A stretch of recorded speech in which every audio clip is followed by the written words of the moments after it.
अरे हाँ यार, गुड इवनिंग तो बोला करो साथ में। Good evening.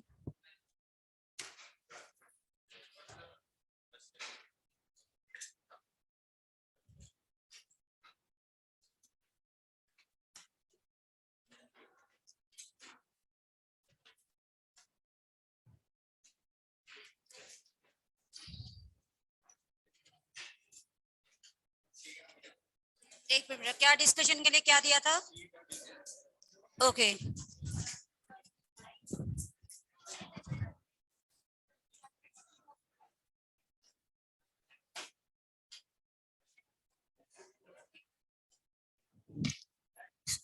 होमवर्क में मैंने आपको डीपीपी दिया था और शीट। डीपीपी नंबर सी8 जो दिया था उसमें डिस्कशन चल रहा था कि शायद वो बेसिक स्ट्रेंथ का नहीं था।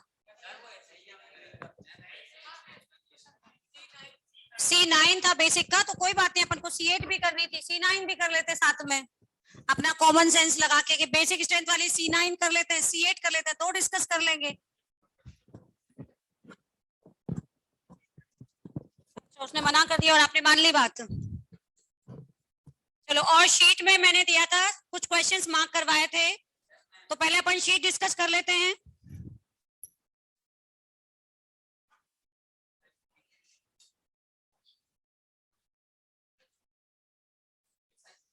एक्सरसाइज 2।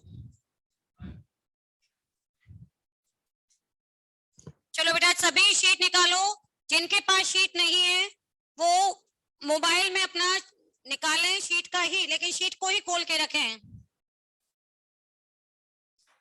बेटा मैं C1 की सारी डीपीपी डिस्कस कर लूंगी। एक बार यहीं पे कौन कौन सा क्वेश्चन था mark? Okay, part 1, 1 2 3 4। Question number 1 में किसी को डाउट है? पहले मैं पार्ट 1 डिस्कस कर रही हूँ। सॉल्व किया है शीट सभी ने? पार्ट 1 के क्वेश्चन 1 में किसी को डाउट? 2 अनिरुद्ध ने लिखा है क्वेश्चन नंबर 2 में डाउट है। बेटा 2 टाइप का जो क्वेश्चन था मैंने लास्ट में ही कराया था, सभी देखो शीट में। सबसे पहले जो आपको क्वेश्चन दे रखा है क्वेश्चन नंबर 2, उसमें सबसे बुरा बेस कौन सा है? चलो सेकंड, सबसे बुरा बेस कौन है? 4। अब बताओ 4 सबसे बुरा बेस क्यों है? मैंने आपको सिखाया था लास्ट क्लास में, ये कौन है? एमाइड। एमाइड दिख जाए और एमाइन का कंपैरिजन हो, उठाओ एमाइड को सबसे लास्ट में डाल दो, क्योंकि एमाइड में always loan pair of nitrogen in conjugation with oxygen. ठीक है, अब इसके बाद आते हैं थर्ड में नाइट्रोजन का लोन पेयर लोकेलाइज, फर्स्ट में नाइट्रोजन का लोन पेयर डीलोकेलाइज, सेकंड में नाइट्रोजन का लोन पेयर लोकेलाइज। बताओ इन तीन में सबसे बुरा बेस कौन हुआ? फर्स्ट, क्योंकि फर्स्ट का लोन पेयर कैसा है? डीलोकेलाइज। अब आपके पास बचा सेकंड एंड थर्ड, सेकंड में भी लोकेलाइज, थर्ड में भी लोकेलाइज। अब दोनों का हाइब्रिडाइजेशन देखें या पहले प्लस एम इफेक्ट देखें? Plus M. आप ध्यान से देखो सेकंड वाले को, जो पहला वाला नाइट्रोजन आपने बोला कि वो डीलोकेलाइज है, बेटा उसका लोन पेयर सेकंड की तरफ ही तो डीलोकेलाइज हो रहा है। यदि स्ट्रक्चर को मैं बनाती हूं ऐसे, आपको कल क्लास में भी सिखाया था, इसका लोन पेयर आपने बोला डीलोकेलाइज है, लेकिन किसके साथ है ये तो देखो, इसी के पास है, यानी इसको वो क्या बना रहा है? एनायन। जो कि थर्ड वाला जो नाइट्रोजन है आपकी बुक में देखें, वो एक न्यूट्रल नाइट्रोजन एटम है, उसको किसी भी तरह का प्लस एम इफेक्ट नहीं मिलेगा। तो बेटा किसका बेसिक स्ट्रेंथ ज्यादा हो गया? 2 3। अनिरुद्ध हो गया बेटा, समझ आ गया? क्वेश्चन नंबर 3 चैतन्य ने पूछा है। 3 भी बेटा वैसे बहुत इजी क्वेश्चन है। अगेन जल्दी से देख के बताओ इनमें सबसे बुरा बेस कौन है? थर्ड में, थर्ड। क्वेश्चन नंबर 3 में भी सबसे बुरा बेस कौन है? थर्ड, क्योंकि थर्ड कौन है? एमाइड। उसका लोन पेयर दोनों साइड कीटो सीओ ग्रुप के साथ कॉन्जुगेट कर रहा है। दिख रहा है सभी को? अब आपके पास बचा केवल फर्स्ट और सेकेंड। फर्स्ट का लोन पेयर डीलोकेलाइज, सेकेंड का लोन पेयर लोकेलाइज। बेटा क्वेश्चन सॉल्व, इससे ज्यादा इजी क्वेश्चन और क्या होगा? मतलब इससे ज्यादा टफ क्वेश्चन हम क्लास में भी कर चुके हैं। क्वेश्चन नंबर 4, हाइब्रिडाइजेशन यानी आई इफेक्ट। अनिरुद्ध, हाइब्रिडाइजेशन देखने का मतलब है आई इफेक्ट देखना, ठीक है। आई इफेक्ट जब आपको कंपेयर करना पड़े तभी आपको हाइब्रिडाइजेशन देखना है, उससे पहले मीजोमेरिक इफेक्ट और हाइपर कॉन्जुगेशन देख लो। क्वेश्चन नंबर 4 में किसी को doubt? Question number 5, question number 5, question number 5 में ये देखेंगे ये कौन सा फंक्शनल ग्रुप है, एमाइड। अगले वाले में भी ये कौन सा फंक्शनल ग्रुप है, एमाइड। और थर्ड वाले में ये कौन सा फंक्शनल ग्रुप है, एमाइन। तो ये तो कंफर्म है कि इनमें सबसे ज्यादा बेसिक स्ट्रेंथ किसकी है, थर्ड। अब अपन को डिस्कस करना है केवल फर्स्ट और सेकंड में।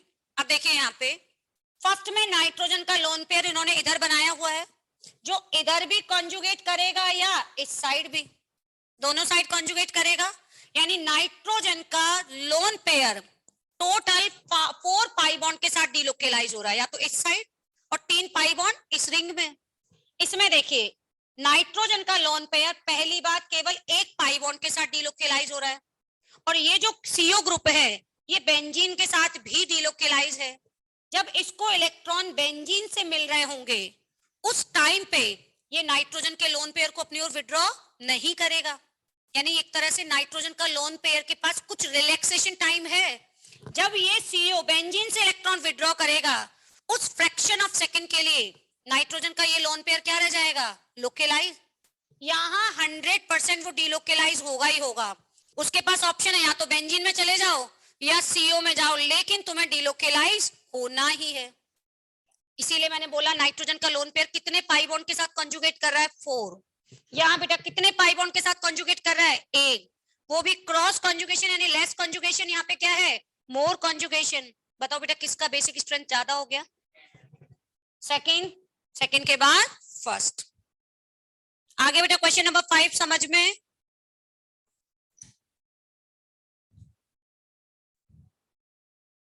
बेटा क्रॉस और लीनियर से बेटर, यहाँ पे क्रॉस और लीनियर ना बोल करके, क्योंकि देखा जाए तो क्रॉस कंजुगेशन तो दोनों में ही है,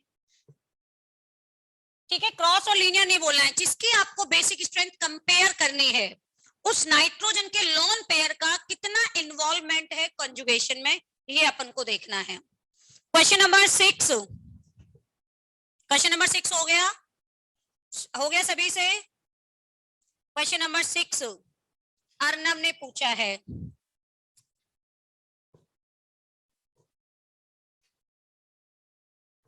क्वेश्चन नंबर 6 में यहां पर नाइट्रोजन का जो लोन पेयर होता है, पहले बताओ स्ट्रक्चर बनाओ उससे पहले, ये लोन पेयर लोकेलाइज है या डीलोकेलाइज है? बहुत बार नाम भी पढ़ चुके, what is the name of this structure, pyridine. इसके बगल में जब CH3 आया, इस CH3 और इस लोन पेयर के बीच भी क्या होगा, स्टेरिक क्राउडिंग होगा। और वैसे ये एक तरह से कौन सी पोजीशन है, ऑर्थो। अगले में गए वो कौन सी पोजीशन है, मेटा। थर्ड में गए वो कौन सी पोजीशन है, पैरा। और जो फोर्थ ऑप्शन है इसी का डी ऑप्शन, अपन चारों बना देंगे लेकिन इधर देखें, ये फोर्थ ऑप्शन में दोनों साइड से ऐसा यार लग रहा है, स्टेरिक क्राउडिंग, SIP इफेक्ट।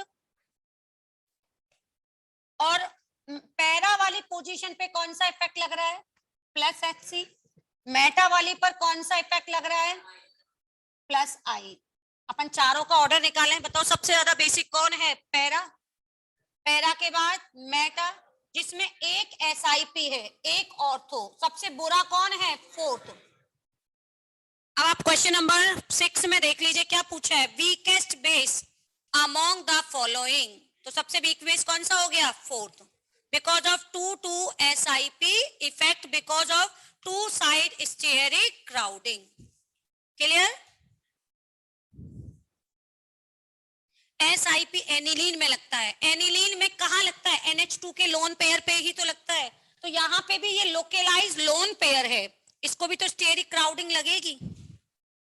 इसके बाद बेटा कौन सा एग्जांपल दिया था, 13। Now next question 13। क्या बेटा किसी को 13 नंबर क्वेश्चन में डाउट है, 13 का C। 13th के सी में यहाँ CH3 NH NH2 और ये है NH2। अगेन देखो बेटा, अच्छा क्वेश्चन है। यहाँ पे ये वाला लोन पेयर कैसा है? लोकेलाइज। तो ये वाला लोन पेयर भी कैसा है? लोकेलाइज। इस लोकेलाइज लोन पेयर को ये CH3 कौन सा इफेक्ट लगा रहा है? प्लस आई। तो यहाँ भी ये CH3 कह रहा है, मैं भी प्लस आई लगा रहा हूं। अब मुझे ये बताओ, ये नाइट्रोजन इस पे कौन सा इफेक्ट लगा रहा है? Plus M. अपने इलेक्ट्रॉन रेजोनेंस इफेक्ट से अपने इलेक्ट्रॉन इसको डोनेट कर रहा है। क्या इसमें ऐसा कोई mesomeric effect plus M effect है? इसमें भी प्लस आई है, तो ये कह रहा है इसके पास भी है। ये कह रहा है लोन पेयर लोकेलाइज, तो ये कह रहा है लोन पेयर लोकेलाइज। बेटा इसमें प्लस एम इफेक्ट भी है, इसमें ऐसा कोई प्लस एम इफेक्ट नहीं है। तो बताओ बेसिक स्ट्रेंथ किसकी ज्यादा होगी? फर्स्ट की। 13th के किसी और ऑप्शन में डाउट है? आकाश मैम, नाइट्रोजन में एक साथ lone pair and pi bond दोनों कॉन्जुगेशन करता है या नहीं?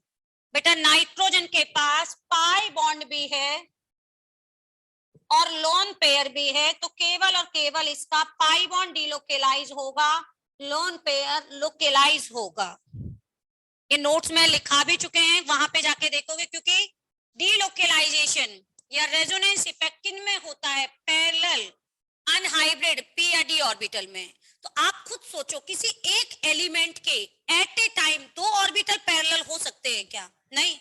सपोज यदि ये px और px के बीच बना है पाई बॉन्ड, तो बेटा लोन पेयर किस में होगा? या तो py में होगा या pz में होगा। और px और py एक दूसरे के कहां होंगे? परपेंडिकुलर।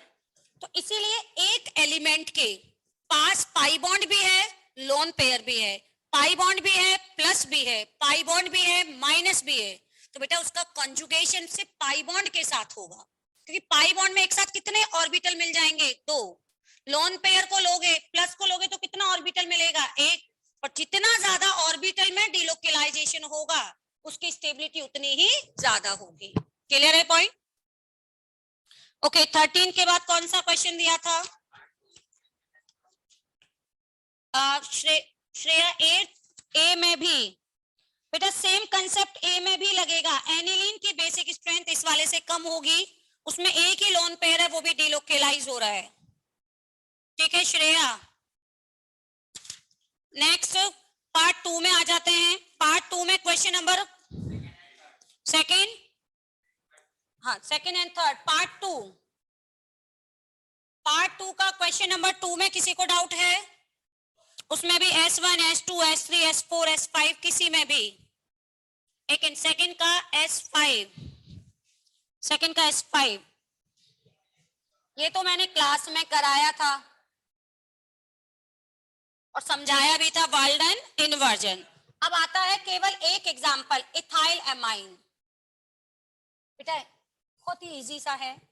इसके पास कितने प्लस आई के ग्रुप हैं? 3। इसके पास कितना प्लस आई लग रहा है? ए। और वैसे भी मीडियम वाइज भी देखें, क्योंकि मैंने आपको बताया था लोअर एलिफेटिक एमाइन के साथ कौन सा मीडियम कंसीडर किया जाता है? एक्वस। इथाइल का एक्वस मीडियम में ऑर्डर क्या होता है?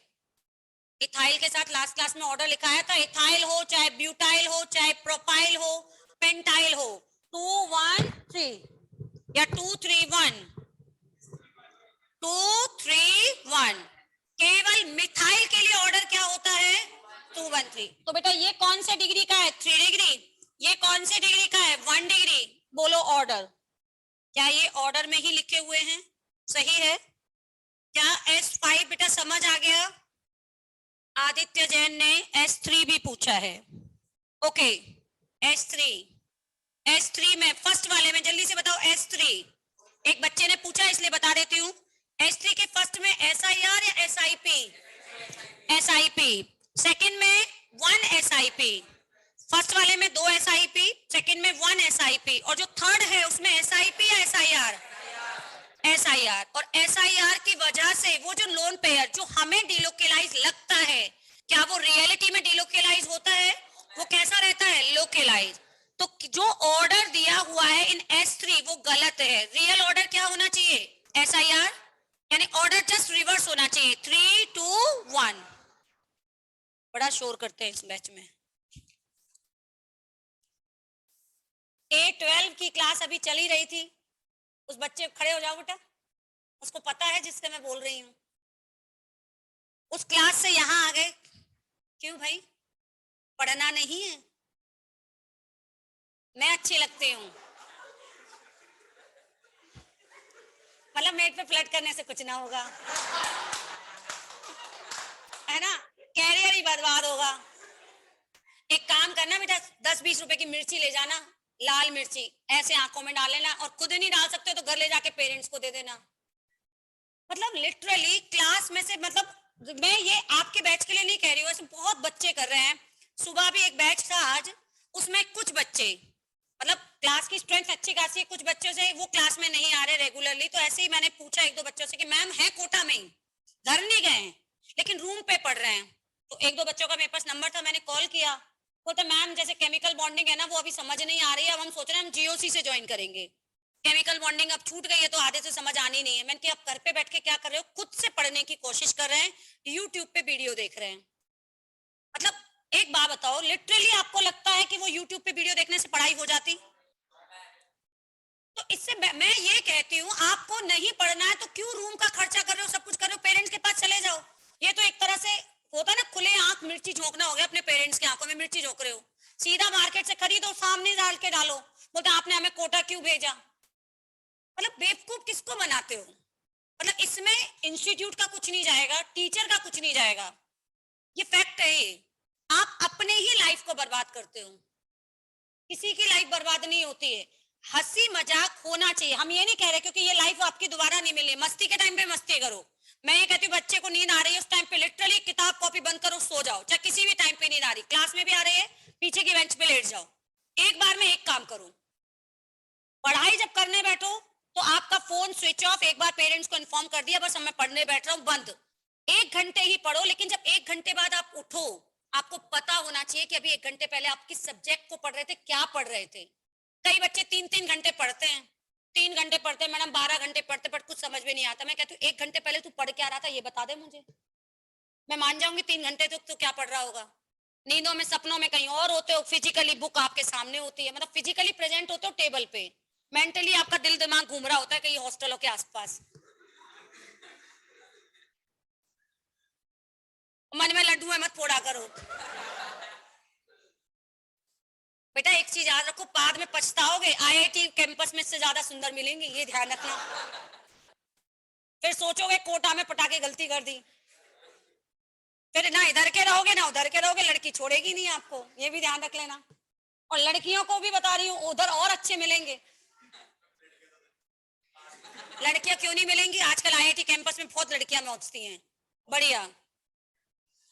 हर आईआईटी कैंपस में लड़कियों को बढ़ावा देने के लिए, आपको पता है ना रिजर्व सीट का कितना वो कर रखा है, खूब मिलती हैं, बढ़िया मिलती हैं। और फिर जब जॉब लगेगी तब और पछताओगे कि आईआईटी कैंपस में क्यों पटा ली, बाहर और अच्छी मिलेगी, क्योंकि फॉरेन जाने का ऑफर मिलेगा तो खूब गोरी गोरी मिलेंगी। मतलब लाइफ का स्टॉपेज क्यों सोच रहे हो कि कोटा ही लाइफ है। कोटा केवल पढ़ाई के लिए है, एंजॉयमेंट के लिए है, लेकिन इतना भी एंजॉय नहीं करना है कि स्टॉप यही लग जाए। इतना एंजॉय नहीं करना है कि कैरियर आईआईटी से घूम करके घर गृहस्थी में चला जाए। बीएससी कर रहे होंगे फिर रोते डोलोगे। फिर एक बात बताओ, आपको इतना अच्छा चांस आपके पेरेंट्स ने, आप लकी हो, दुनिया में ऐसे बहुत लोग हैं, बहुत 90% लोग ऐसे हैं जिनके पास टैलेंट भर भर के है, लेकिन उनके पास अपॉर्चुनिटी नहीं है। आप लकी हैं कि आपके पेरेंट्स ने आपको यहाँ भेजा, अपॉर्चुनिटी भी आपको दी, कोरोना में भी सब तरह से फैसिलिटी है, लेकिन उसको अपना एक हथियार बनाओ ना, उसका बेनिफिट यूज करो। आप अभी आईआईटी में सेलेक्ट, देखो 12th के बाद लाइफ में आप सेलेक्ट हो गए आईआईटी में, तो आपकी लाइफ को एक डायरेक्शन मिल जाएगी। यदि आप 12th के बाद सेलेक्ट नहीं हुए, किसी भी कारण से आईआईटी में भी नहीं गए, एमएनआईटी में भी नहीं गए, ग्रेजुएशन करोगे, उसके बाद 10 बार लाइफ में ऐसे ठोकरें आएंगी, सोचने में मजबूर हो जाएंगे अब इसके बाद क्या करें। एटलीस्ट आईआईटी के बाद ये तो पता है कि लाइफ तो सेटल है, करना क्या है ये तो पता है। उसके बाद लाइफ में इतने झंझट आएंगे, कोई कहेगा ग्रेजुएशन करने के बाद बैंक की तैयारी कर लो, कोई कहेगा आईएएस की तैयारी करो, कोई कहेगा मास्टरी की तैयारी कर लो। मतलब उस टाइम पे फिर इतना बुरा लगेगा कि दुनिया में सारे सलाह देने वाले होंगे। अभी सलाह देने वाले रेजोनेंस के ही टीचर हैं, उस टाइम पे दुनिया का गली कुच्चड़ का भी आदमी ये कहेगा ये पढ़ लेता तो कुछ अच्छा हो जाता। ये फैक्ट है ये। इसलिए बेटर है पढ़ाई करो। जिस भी बैच में है नहीं समझ आ रहा है उस टीचर को बताओ, तो उसके पास आपके पास फैसिलिटी तो उसको दूर करने की कोशिश करो ना। टीचर यहाँ रेजोनेंस वाले कोई ऐसी संजीवनी बूटी लेकर के नहीं बैठे हुए हैं कि बच्चे के ऊपर से दूर से दिख जाए कंप्यूटर में डाला कि ये बच्चे को समझ नहीं आ रहा है। आ रही समझ में? तो आपको पढ़ना तो आपको ही पड़ेगा, डाउट भी आपको ही बताने पड़ेंगे। नहीं समझ आ रहा है तो टीचर से बोलो। ज्यादा से ज्यादा क्या होगा, डांटेंगे ही ना। पेरेंट्स आपको डांटते तो घर छोड़ के भाग जाते हो क्या? क्यों आपको डांटते तो क्यों डांटते हैं? क्योंकि वो आपकी लाइफ बनाना चाह रहे हैं। टीचर ने ये भी कह दिया हमारे तेरे को इतना सा भी नहीं आता है, क्या क्या कर रहा था इतनी देर तक? पर तुम तो उसके पैर पकड़ के रखो, पूछते रहो नहीं सर नहीं आया उस टाइम पे, जो भी रीजन था नहीं पढ़ पाए। फिर वो कहेगा यहाँ से यहाँ तक समझाएगा, गुस्सा करेगा, उसके बाद भी समझा देगा, फिर कहेगा ये पढ़ के आओ। तो आपकी रिस्पॉन्सिबिलिटी क्या बनती है? पढ़ो। यही तो होगा, इससे ज्यादा और क्या बुरा होगा? क्या पनिशमेंट के लिए आपको जेल में भेज देंगे क्या? तो क्यों अपने हाथों से लाइफ को बर्बाद करने पे लगे रहते हो? और ऐसा मतलब बहुत बच्चे अभी आपकी जो एक एज है ना, इस एज में फैक्ट ये है कि आपका मन डाइवर्ट होने का ज्यादा करेगा, पढ़ाई से हटाने के लिए फैक्टर्स ज्यादा हैं। अभी इस एज पे पढ़ाई पे डटे रहने के लिए सिर्फ एक ही फैक्टर है, वो भी आपका खुद का इंटरनल पावर कि मुझे पढ़ना है, लाइफ बनानी है, वो एक ही फैक्टर है। इवन उसमें हम टीचर भी कुछ नहीं कर सकते, हम पढ़ा सकते हैं, लेकिन वो जो फैक्टर आपको पढ़ाई से जोड़े रखेगा वो खुद का आपका विल पावर होगा।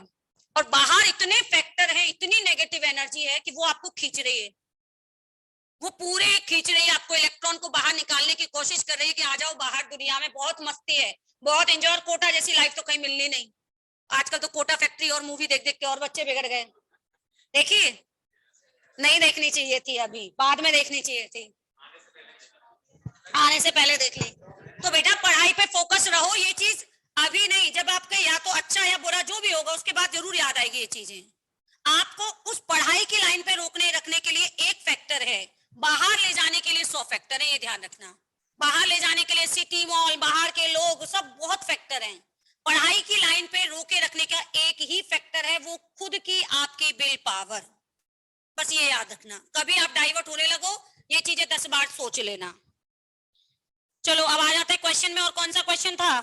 C2 हो गया, मतलब पार्ट 2 का सेकेंड। थर्ड क्वेश्चन भी दिया था, थर्ड में किसी को डाउट है? थर्ड में ऑनलाइन किसी को डाउट है? ओके, 4, 5, 6 दिया नहीं था। और कोई डाउट इसमें? और कौन सा क्वेश्चन था? पार्ट 3 में क्वेश्चन नंबर 1, हाँ, थर्ड का fourth. Question number 3. How many following compounds are more basic than aniline? तो एनिलीन को सबसे पहले आपने बनाया, इसके कंपैरिजन में कौन कौन ज्यादा बेसिक है? क्वेश्चन नंबर 3 आपको पता है, पहला वाला ortho methyl aniline less basic due to SIP, दूसरा वाला मोर बेसिक होगा। ठीक है, अब आते हैं थर्ड वाले में, आप खुद सोच के बताइए, what is the hybridisation of this nitrogen? sp3 या sp2? सिग्मा बॉन्ड और एक localise lone pair sp2। What is the hybridisation of this nitrogen? sp2। क्यों आप बार बार sp3 बोलते हैं? जो लोन पेयर डीलोकेलाइज है, क्या उसे स्टेरिक क्राउडिंग में हाइब्रिडाइजेशन में काउंट करेंगे? नहीं। तो बेटा यहाँ पे ये भी sp2 है, ये भी sp2 है, ये लोन पेयर डीलोकेलाइज है, जबकि ये लोन पेयर कैसा है? लोकेलाइज। तो बताओ किसकी बेसिक स्ट्रेंथ ज्यादा होगी? अब आते हैं इसके बाद वाले फोर्थ में, एन डाइमिथाइल एनिलीन, उसमें भी बेसिक स्ट्रेंथ क्या होगी? ज्यादा, because of 2+I। Meta nitro aniline less basic because of -I। फिर para methoxy aniline more basic due to +M effect. और एन मिथाइल और पैरा इथाइल ये भी ज्यादा basic because of +HC and +I। क्या ये क्लियर हो गया? क्वेश्चन नंबर 3 बेटा अभी कर देती हूँ आपको भी अनम्यूट। पहले पार्ट 3 का क्वेश्चन नंबर 1, किसी को डाउट है? डाउट है? B part, B for Bombay. Okay, ethyl which is correct for basic strength? Ethyl दे रखा है 2 डिग्री, 3 डिग्री, 1 डिग्री अमोनिया। और ऊपर वाले में दे रखा है methyl 2 degree 1 degree 2 degree 3 degree methyl का 1 डिग्री अमोनिया। अभी जस्ट बताया था, लास्ट क्लास में भी समझाया। क्या बेटा इथाइल मिथाइल के साथ कोई मीडियम गिवन नहीं है, तो बेटा वो कौन सा मीडियम माना जाएगा? एक्वस। एक मिनट में ऑनलाइन वाले बच्चों को अनम्यूट कर दूं, बहुत बार मैसेज आ रहा है।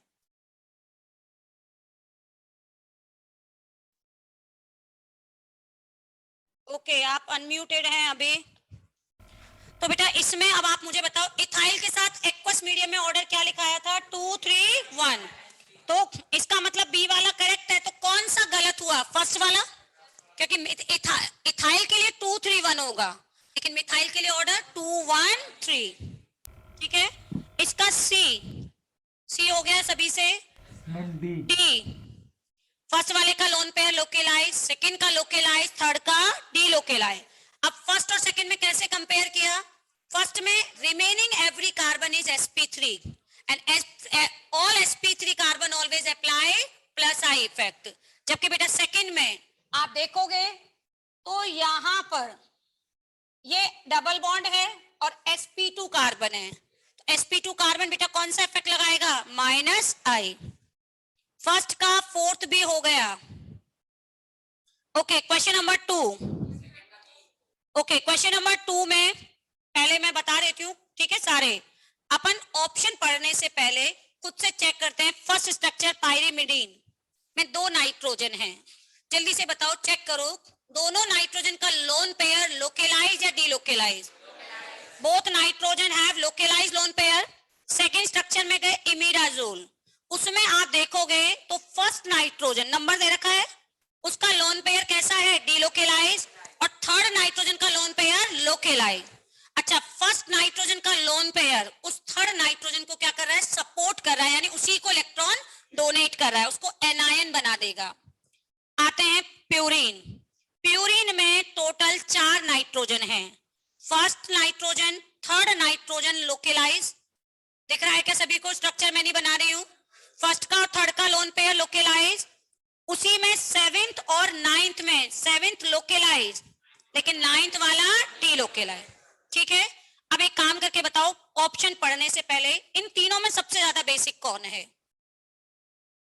इन तीनों में सबसे ज्यादा बेसिक कौन होगा? फर्स्ट वाला प्यूरिन।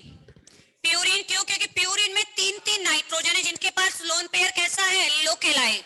साथ में उसमें एक नाइट्रोजन कौन सा इफेक्ट लगा रहा है? Plus M. तो प्यूरिन के बाद इमिडाजोल, इमिडाजोल के सॉरी, और उसके बाद पाइरिमिडीन। अब ऑप्शन में आते हैं, among the following which statement is और are correct? Both nitrogen of pyrimidine are same basic strength. सही है, क्योंकि दोनों का लोन पेयर कैसा है बेटा? लोकेलाइज। सेम इफेक्ट है, लोकेलाइज है, sp2 है, नाइट्रोजन है। क्लियर है फर्स्ट वाला? Second, in imidazole protonation take place on nitrogen number 3। सही है, क्यों बताइए? क्योंकि उसका जो लोन पेयर है, ये वाला लोन पेयर कैसा है? लोकेलाइज। ऑब्वियस है, मैंने आपको बताया था प्रोटोनेशन ड्यूरिंग रिएक्शन उस नाइट्रोजन पे होता है जिसकी बेसिक स्ट्रेंथ ज्यादा। तो जब आप इस पे प्रोटॉन डालोगे तो ये प्रोटॉन इसी पे जाके अटैच होगा। सेकंड स्टेटमेंट भी करेक्ट है। Third, in purine only one lone pair of nitrogen is delocalise, ये लाइन भी करेक्ट है। प्यूरिन में टोटल 4 नाइट्रोजन है, देखो उन 4 नाइट्रोजन में से केवल 9th नंबर के नाइट्रोजन का लोन पेयर डीलोकेलाइज है, बाकी तीनों के लोकेलाइज, यानी थर्ड स्टेटमेंट भी करेक्ट है। Fourth, pyrimidine, imidazole and purine all are aromatic, बिल्कुल सही है, चारों स्टेटमेंट करेक्ट हैं। चलो 1 2, इसके बाद और कोई क्वेश्चन था? Comprehension number 2।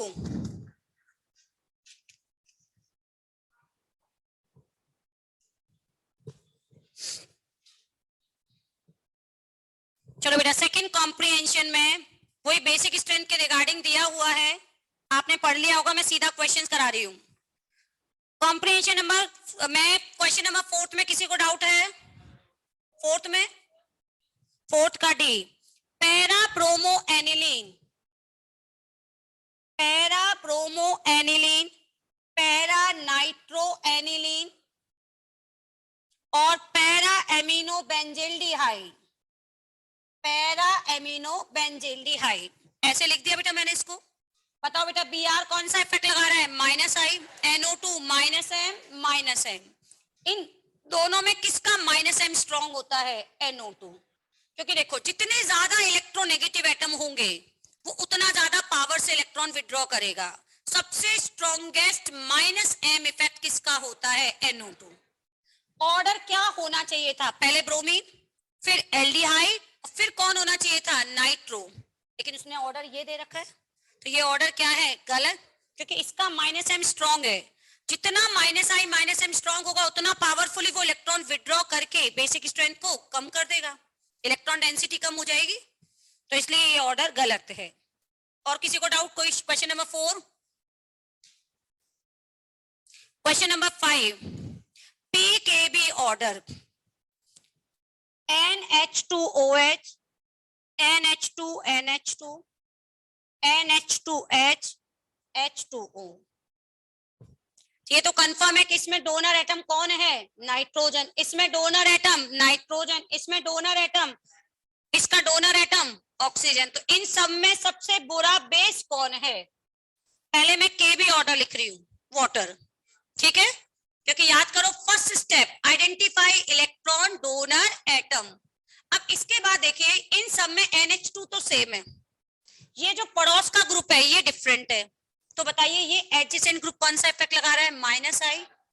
ये कौन सा इफेक्ट लगा रहा है, 0। तो इनमें सबसे अच्छा बेस कौन हो गया, अमोनिया। क्योंकि जब हम कंपेयर करते हैं तो ये नहीं देखते कि इसमें 2 नाइट्रोजन डोनेट करेगा, इसमें 1 नाइट्रोजन। कंपैरिजन हमेशा देखेंगे, इन सबका ये पार्ट डोनेट कर रहा है, तो बताओ ये एडजेसेंट ग्रुप इसके डोनेशन को सपोर्ट कर रहा है या उसको डिक्रीज करेगा, उसकी बेसिक स्ट्रेंथ को, ठीक है। अब आप बताएं बेटा अमोनिया, इसके बाद किसका माइनस आई स्ट्रॉन्ग होता है, NH2, NH2, उसके बाद NH2OH।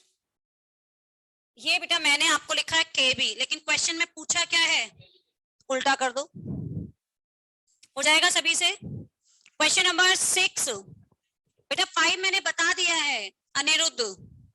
मैंने केबी ऑर्डर मैंने लिखा हुआ है, आपको पीकेबी में जस्ट उसका रिवर्स करना है। 6, द मोस्ट बेसिक कार्बोएनायन,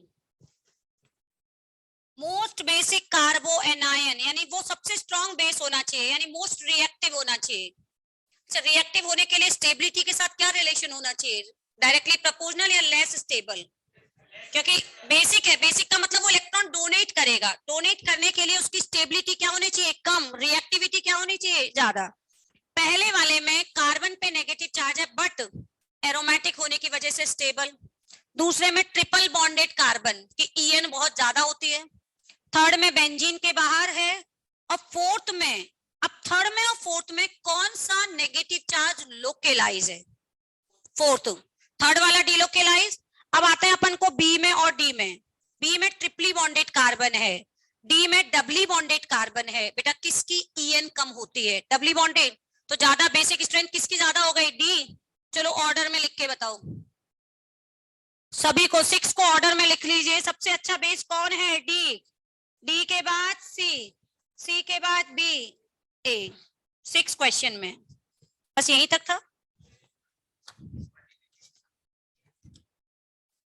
डीपीपी दिया था C8, क्या बेटा, नहीं, क्योंकि बी जो है वो ट्रिपली बॉन्डेड कार्बन है, और ट्रिपली बॉन्डेड कार्बन की EN याद है बेटा 3.2 कल ही लिखाया था। और यहाँ जो कार्बन है वो डबली बॉन्डेड है, डबली बॉन्डेड कार्बन की EN इससे तो क्या होती है, कम। और पहले हमेशा अपन क्या देखते हैं, EN।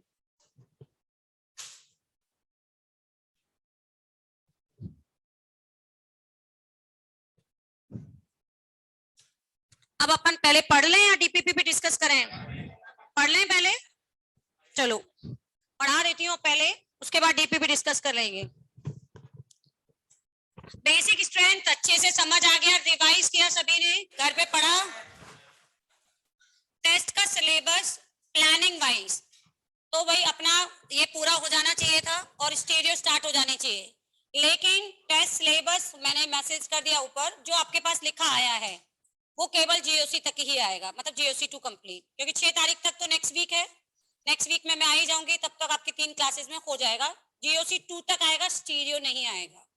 और जीओसी 2 का मतलब है जीओसी 1 भी आ रहा है, क्योंकि एक बात बताओ, एसिड के बेस के क्वेश्चन बिना जीओसी के कर पा रहे हो? जीओसी 1 के कब प्लस एम लग रहा है, कब माइनस एम लग रहा है, उसी से तो बेसिक स्ट्रेंथ बढ़ रही है, कौन कॉन्जुगेशन में है या नहीं है। एक तरह से इनडायरेक्टली जीओसी 1 एंड जीओसी 2, और ये माइंड में भी सेट करो ताकि जीओसी 1 को आप पढ़ लोगे, जीओसी 1 को अभी रिवाइज कर लोगे, तो आप याद रखें सिलेबस क्या है टेस्ट का, GOC 1 and GOC 2। Okay ma'am. हाँ जी मैम बेसिक स्ट्रेंथ का एक डाउट था। बोलो। मैम जैसे हर्ष बेंजाइल अमीन है, हाँ तो उसमें वो माइनस आई लगा रहा है ना? हाँ बेंजीन। हाँ, लेकिन अगर पूछता है कि CH2 क्या लगा रहा है, मतलब उसमें जो वही बेटा देखो CH2। CH2 का इफेक्ट यदि देखेंगे तो वो प्लस आई लगा रहा होगा NH2 पे, तो क्योंकि अपन को बेसिक स्ट्रेंथ पढ़नी है, तो NH2 पे तो वो प्लस आई लगाएगा, NH2 पे डायरेक्ट HC इफेक्ट तो लगता नहीं है। HC इफेक्ट किस पे लग रहा होगा? बेंजीन पे, तो CH2 NH2 के लिए कौन सा इफेक्ट लगा रहा है? Plus I. Okay ma'am. Okay acidic strength,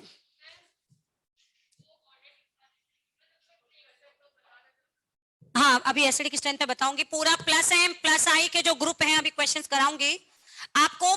देखो एक सिंपल सी लाइन, पहले तो प्लस एम का मतलब क्या होता है? वो इलेक्ट्रॉन डोनेट करे। अब आपको किसी को भी डोनेशन करवाना है तो उसके लिए उसका कंजूस होना क्या है? कम होना चाहिए कंजूस, या ज्यादा कंजूस होना चाहिए? कम। और कम कंजूस होने का मतलब उसकी इलेक्ट्रॉन नेगेटिविटी क्या होनी चाहिए? कम। पहला पॉइंट। दूसरा, एक है एनायन और एक है न्यूट्रल, तो एनायन में और तीन चीज याद रखनी है, प्लस एम का ऑर्डर आपको याद आ जाएगा बिल्कुल। एनायन में और न्यूट्रल में किसकी इलेक्ट्रॉन डेंसिटी ज्यादा होती है? एनायन की। तो ज्यादा अच्छा डोनर कौन होता है? एनायन। अब आते हैं जो डोनर एटम है, जिसको इलेक्ट्रॉन डोनेट करने हैं, उसके बगल वाले पड़ोसी जितने बड़े होते जाएंगे, पड़ोस में भीड़ भाड़ बढ़ती जाएगी, वो देखेंगे अच्छा ये डोनेशन कर रहा है, तो उसका डोनेशन टेंडेंसी भी क्या हो जाएगी? कम। क्लियर है ये चीज? एडजेसेंट ग्रुप बड़ा होता जाएगा तो डोनेशन टेंडेंसी कम होगी। अब मैं आपसे पूछ रही हूँ, सोच समझ के बताना, NH में NH2 में किसका प्लस एम ज्यादा है? फर्स्ट का। अब मैंने एक और लगा दिया, बताओ किसका प्लस एम का ऑर्डर बोलो। NH minus O minus NH2, क्या याद हुआ?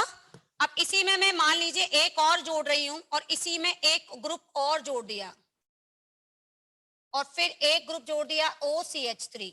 जल्दी से 1 2 3 4 मान करके ऑर्डर बताओ प्लस एम का, डिक्रीजिंग ऑर्डर। सबसे ज्यादा प्लस एम किसका है?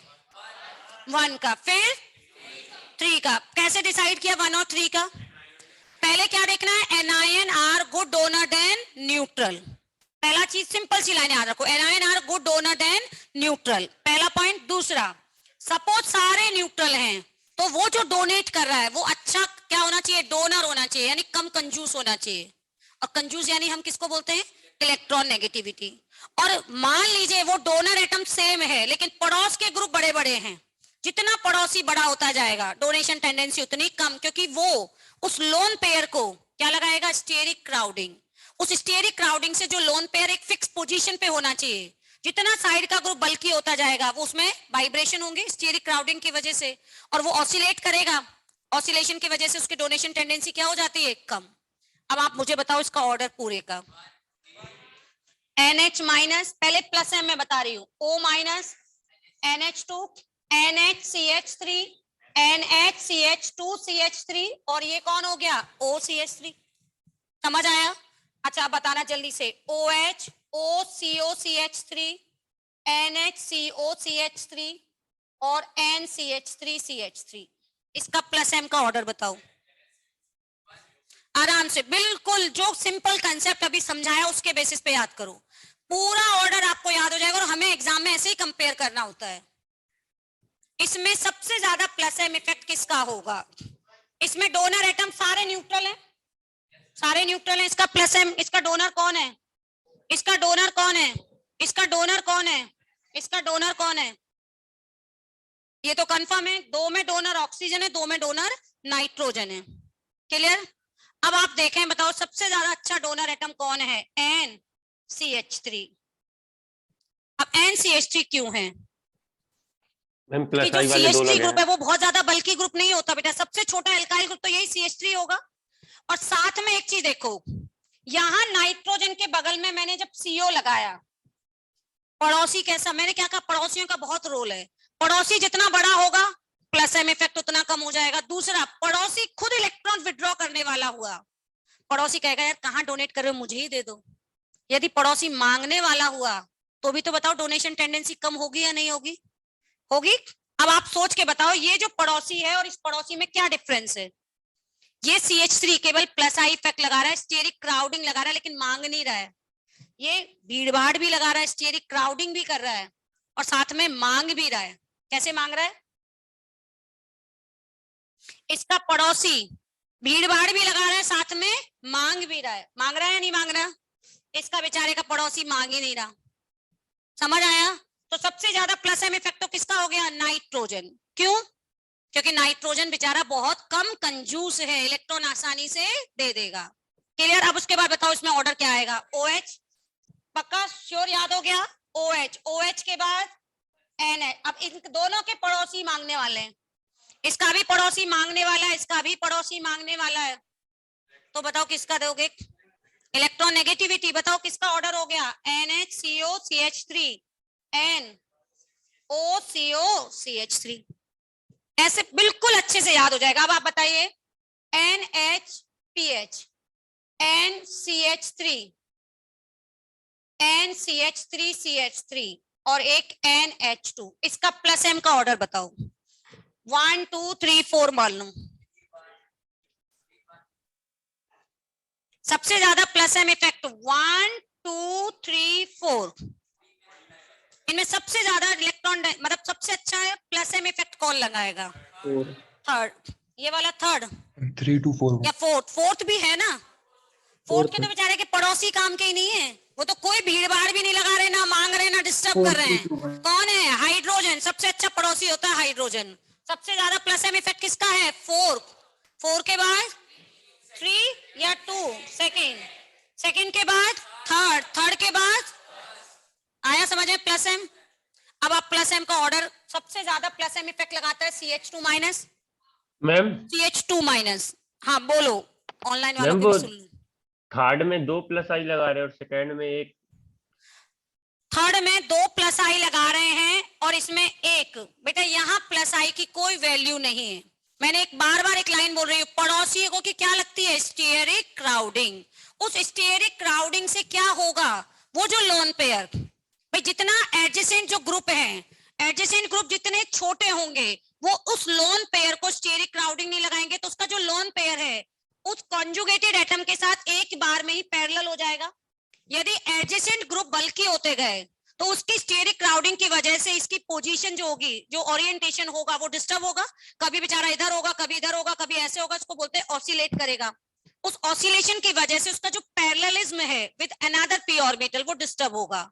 और इलेक्ट्रॉन हमेशा पैरेलल ऑर्बिटल में ही ट्रांसफर होते हैं। जब ये पैरेलल होगा दूसरे के साथ तभी इलेक्ट्रॉन यहां से यहां जंप करेंगे।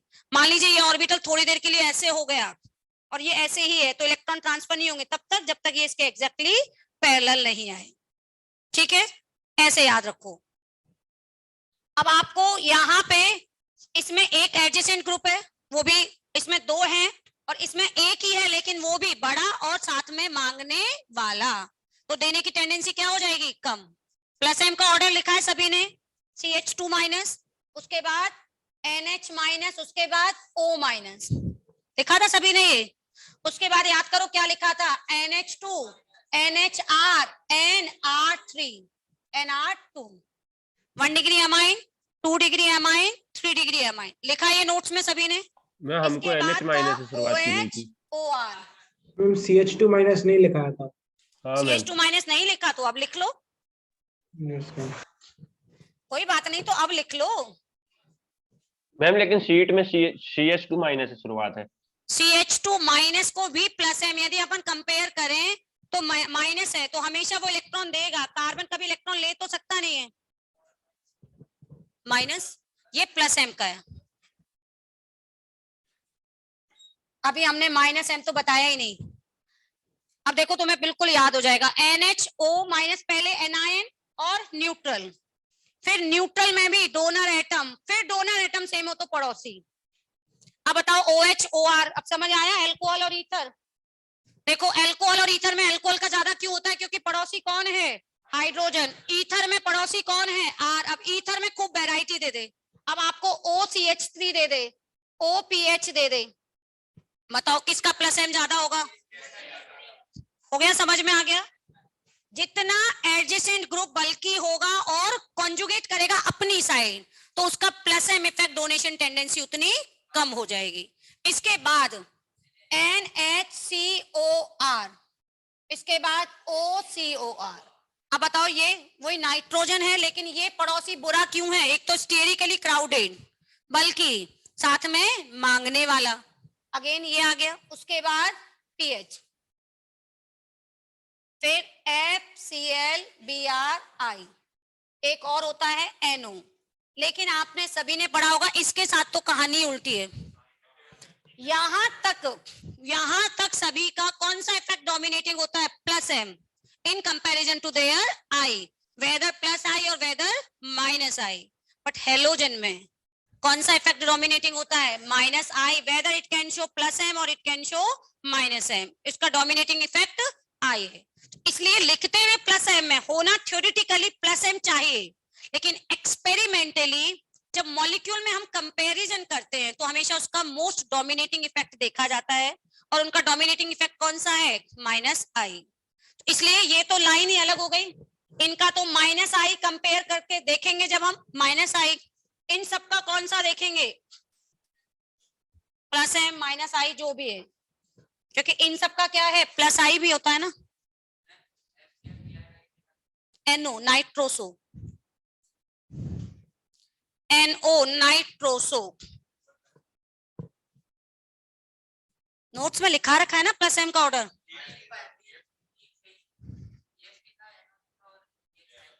कोई बात नहीं, अब लिख लो। पीएच तो होता है, pH plus M minus M दोनों लगाता है। अच्छा, क्लोरीन का माइनस आई डोमिनेटिंग होता क्यों है, जो क्लोरीन है ना, दुनिया का सबसे कंफ्यूज आदमी है। कैसे, इसके पास लोन पेयर भी होते हैं, वो भी 3-3, और 5-5 वैकेंट डी ऑर्बिटल भी होते हैं। सामने वाले के पास इलेक्ट्रॉन है तो सोचता है इसे लूं या दूं, क्यों, क्योंकि लेने के लिए ऑर्बिटल खाली है, देने के लिए बहुत सारे लोन पेयर भी हैं। तो उसी कंफ्यूजन में ना तो इलेक्ट्रॉन देता है ना इलेक्ट्रॉन लेता है, ये क्या करता है, वो माइनस आई से सिग्मा बॉन्ड से इलेक्ट्रॉन सिग्मा बॉन्ड को ही शिफ्ट कर लेता है, क्योंकि इसके पास देने के लिए भी 3-3 लोन पेयर है। लोन पेयर में भी आपस में लड़ाई होती है, लोन पेयर रिपल्शन सबसे डोमिनेंट रिपल्शन है। तो लोन पेयर तो कहते हैं हम जाएंगे सामने वाले के पास, और वैकेंट डी ऑर्बिटल की तरफ इलेक्ट्रॉन क्या करता है, आना चाहता है। उस कंफ्यूजन में ना तो इलेक्ट्रॉन आ सकते ना जाते हैं, बेटर है उसमें डोमिनेंट इफेक्ट कौन सा हो जाता है, सिग्मा बॉन्ड की shifting. Apps chlorine bromine iodine तीनों में क्या फ्लोरीन माइनस एम लगाता है, प्लस एम और माइनस एम कौन कौन लगाता है, सिर्फ क्लोरीन ब्रोमीन और आयोडीन। फ्लोरीन केवल प्लस एम लगाता है, वो माइनस एम नहीं लगाता, उसके पास कोई वैकेंट डी ऑर्बिटल नहीं होते, लेकिन फिर भी उसका माइनस आई डोमिनेटिंग होता है। बताओ क्यों, पूरी पीरियोडिक टेबल का मोस्ट इलेक्ट्रोनेगेटिव एलिमेंट कौन है, फ्लोरीन। यदि वो भी इलेक्ट्रॉन देने लग जाएगा तो फिर वो काहे का मोस्ट इलेक्ट्रोनेगेटिव एलिमेंट रहा, वो कहता है ये तो मेरे नेचर के खिलाफ है, मैं तो मोस्ट इलेक्ट्रोनेगेटिव एलिमेंट हूं, तो मैं इलेक्ट्रॉन दूंगा नहीं, मुझे दो। और लेने के लिए उसके पास एक्स्ट्रा वैकेंट ऑर्बिटल है नहीं, तो वो ट्रांसफर तो नहीं कराता, तो वो क्या गुस्सा किस पे निकालता है, सिग्मा बॉन्ड पे, सिर्फ सिग्मा बॉन्ड के इलेक्ट्रॉनों को ही अपनी ओर विड्रॉ करेगा। क्लियर है चीज, आपने इनऑर्गेनिक में पढ़ लिया होगा फ्लोरीन का ऑक्सीडेशन नंबर क्या क्या होता है। फ्लोरीन का एक ही ऑक्सीडेशन नंबर होता है, या तो 0 या -1, क्या वो कभी प्लस में दिखाता है। क्लोरीन ब्रोमीन आयोडीन के +7 +5 +6 सब हो सकते हैं, क्यों, क्योंकि उनके पास वैकेंट ऑर्बिटल है, वो एक्सपेंड कर सकते हैं। फ्लोरीन यदि इलेक्ट्रॉन देगा तो उसका ऑक्सीडेशन नंबर क्या हो जाएगा, +1, वो उसको मंजूर नहीं है, इसलिए फ्लोरीन केवल प्लस एम लगा सकता है, लेकिन वो इलेक्ट्रॉन देगा तो वो उसके नेचर के अगेंस्ट हो जाएगा। क्लोरीन, ब्रोमीन, आयोडीन खुद ही कंफ्यूज है कि दे या लें, इसलिए इन चारों का डोमिनेटिंग इफेक्ट कौन सा है? -I। इतना याद रख लें, डिटेल में मत जाना, कोई बात नहीं। चलो हो गया, समझ आया ये तो +m। अब आते हैं अपन -m में। अब सोचो -m का ग्रुप क्या होता है? Electron withdrawing. इलेक्ट्रॉन विड्रॉ करने के लिए आपके पास पावर होनी चाहिए, और वो पावर आपको कौन देगा? Electronegative element. जितने ज्यादा इलेक्ट्रोनेगेटिव एलिमेंट एज ए पड़ोसी होंगे या सेंट्रल एटम पे होंगे, वो उतना अच्छा इलेक्ट्रॉन विड्रॉइंग ग्रुप होगा। वो एटम जहां से वो जुड़ा हुआ है, यानी सेंट्रल एटम और सेंट्रल एटम के एडजेसेंट ग्रुप, जितने ज्यादा इलेक्ट्रोनेगेटिव एटम होंगे वो उतना अच्छा इलेक्ट्रॉन विड्रॉइंग ग्रुप होगा। और इस बार इसमें पढ़ रहे थे हम पड़ोसी। पड़ोसी डिस्टर्ब कर रहे हैं इसके लोन पेयर को डोनेशन में। सेम कंडीशन, -m के ग्रुप में भी पड़ोसी जितने बड़े होंगे उतना वो डिस्टर्ब करेंगे, तो उसका ध्यान डाइवर्ट होगा, वो उतना पावरफुली इलेक्ट्रॉन विड्रॉ नहीं कर पाएगा। पड़ोसी कैसा होना चाहिए? छोटा। पड़ोसी तो चाहे +m में हो चाहे -m में हो, वो होना चाहिए छोटा या कम से कम साइज का। क्लियर है? अब आते हैं, बताओ सबसे ज्यादा -m इफेक्ट किसका होता है? नाइट्रो। हाईएस्ट होता है नाइट्रो का। रीजन, एक तो नाइट्रोजन, नाइट्रोजन के पड़ोसी कौन है? ऑक्सीजन। ऑक्सीजन पूरी पीरियोडिक टेबल का सेकंड मोस्ट इलेक्ट्रोनेगेटिव एलिमेंट है। वो इसको ऑर्डर दे रहा है, ये गुस्सा कहाँ निकाल रहा है? कार्बन की चेन से। नाइट्रो के बाद आता है साइनाइड। अब बताओ साइनाइड में ऐसा क्या हो गया? तो कार्बन ही तो है, लेकिन याद करो मैंने एक लाइन पढ़ा दी, ट्रिपली बॉन्डेड कार्बन की इलेक्ट्रॉन नेगेटिविटी नॉर्मल नाइट्रोजन से भी क्या होती है? ज्यादा। और यहाँ तो नाइट्रोजन भी कैसा है? ट्रिपली बॉन्डेड, दोनों मिलकर के हाईली इलेक्ट्रोनेगेटिव एटम हो गए। उसके बाद SO3H। SO3H में 3 ऑक्सीजन है, लेकिन फिर भी ये साइनाइड के बाद क्यों आ रहा है? क्योंकि बेटा जो सल्फर है ना, थोड़ा लीनियंट हो जाता है because of third period. Third period वाले एलिमेंट अपना ऑक्टेट एक्सपेंड कर सकते हैं, दे भी सकते हैं, तो मतलब थोड़ा लीनियंट हो गया। लेकिन सेकंड पीरियड वाले बड़े स्ट्रिक्ट होते हैं, ऑक्टेट कभी एक्सपेंड नहीं होने देंगे, चाहे कोऑर्डिनेट बॉन्ड बनाना पड़ जाए। तो इसलिए सेकंड पीरियड वाले एलिमेंट अच्छे डोनर भी होते हैं तो अच्छे एक्सेप्टर भी होते हैं। SO3H में 3 आ गए। अब यहां तक तो बच्चों को याद हो जाता है। जो मेन आता है सब, उसके बाद है एल्डिहाइड, उसके बाद है कीटोन। अब बताओ एल्डिहाइड और कीटोन में एल्डिहाइड का -m ज्यादा क्यों होता है? CO तो दोनों में सेम है पड़ोसी। इसका पड़ोसी कौन है? कोई डिस्टरबेंस नहीं, इसका पड़ोसी R। जितना बड़ा होता जाएगा -m की पावर उतनी क्या होती जाएगी? कम। याद रहेगा? इसके बाद आते हैं COX। X में भी यदि सपोज COX में भी मैं 4 वैरायटी दे दूं, COF, COCl, COBr, COI, बताओ सबसे ज्यादा -m कौन लगाएगा? COF, COCl, COBr, COI। सबसे ज्यादा -m कौन लगाएगा? COF। पड़ोसी का साइज जितना छोटा होगा उतना अच्छा विड्रॉइंग ग्रुप होगा। ठीक है? फ्लोरीन, क्लोरीन, ब्रोमीन, आयोडीन आ गए। इसके बाद मुझे नहीं पता कि आपको लिखाया नहीं लिखाया, उसके बाद एनहाइड्राइड होता है। एनहाइड्राइड के बाद एसिड, एसिड के बाद एस्टर, एस्टर के बाद एमाइड। ऑर्डर में एक बार चेक कर लेना। OR, OH, और आपको तो ये लिखाया गया होगा शीट के हिसाब से, तो देख लो एक बार। मैं हमको एसिड NH2 के पहले लिखवाया था। मैम उल्टा लिख दिया OR मैम। और OH। हाँ चलो अब देखते हैं यहाँ पे देखो CO सभी में सेम है, CO सभी में सेम है। अब यहाँ का पड़ोसी कौन है? हेलोजन। हेलोजन का कौन सा इफेक्ट डोमिनेटिंग होता है? -I। यानी ये पड़ोसी भी क्या कह रहा है इससे? यार मुझे भी इलेक्ट्रॉन चाहिए, मांग रहा है।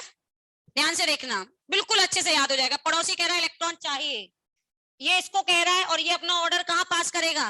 कार्बन की चेन को बोलते इलेक्ट्रॉन चाहिए, क्योंकि ये भी विड्रॉइंग है, साथ में इसका पड़ोसी भी कैसा है? विड्रॉइंग। मिलकर के दोनों इलेक्ट्रॉन खींच रहे हैं। यहां आते ही एनहाइड्राइड में -m एसिड हैलाइड के कंपैरिजन में थोड़ा कम क्यों हो गया?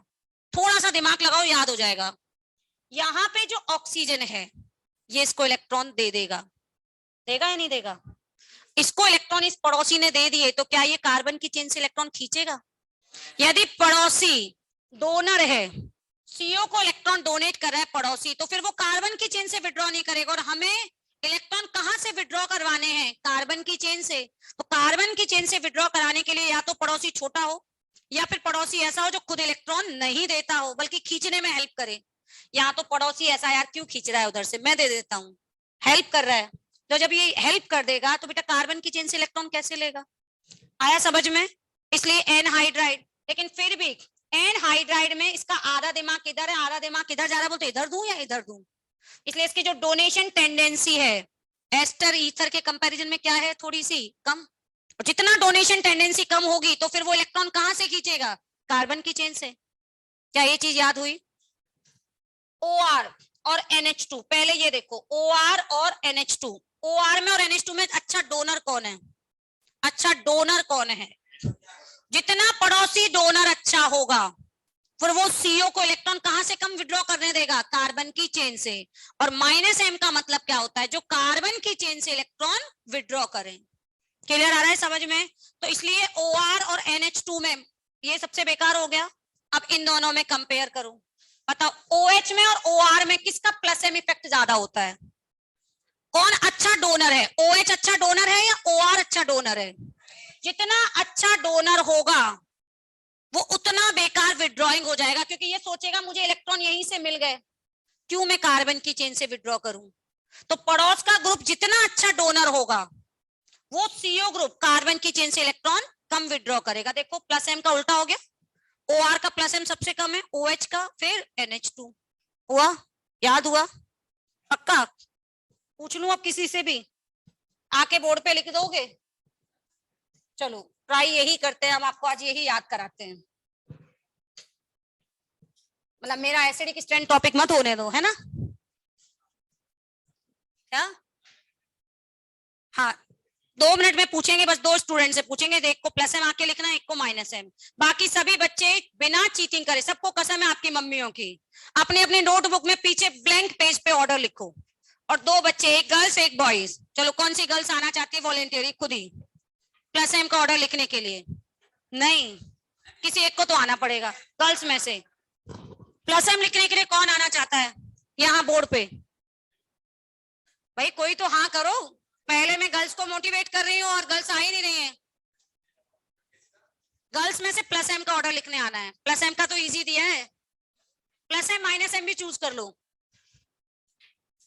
पहले अपने नोटबुक में लिख लो। नहीं आना? चलो आप ही आओगे, आ जाओ बेटा, कोई बात नहीं, याद हो जाएगा। इसलिए कह रही हूँ आज एक बार आगे पूरी साल याद रहेगा, फिर आप याद करोगे मैम ने याद करा दिया। प्लस M आप लोगों को अपने अपने नोटबुक में लिखो, सभी, कोई चीटिंग नहीं करेगा, कसम चढ़ाइए आपको, देख लो कोई चीटिंग नहीं करेगा, सब अपने अपने नोटबुक में लिखो। गलत होगा कोई बात नहीं बेटा, सुधारने के लिए हम हैं यहाँ पे। अभी पहले एनायन या न्यूट्रल? एनायन। एनायन में 3 ही होते हैं, ये हेल्प करेंगे आपकी। चलो बोलो, बाकी सब लिखो जो मैंने पढ़ाया, जितना आपको याद है। मैं ये नहीं कह रही हूँ पूरा लिखो, चीटिंग मत करो, खुद से सोच के लिखो, क्या तरीका समझाया उससे लिखो। और फिर काउंटिंग करना कितने हैं, ताकि याद रहेंगे कि कितने ग्रुप होते हैं जो प्लस M लगाते हैं।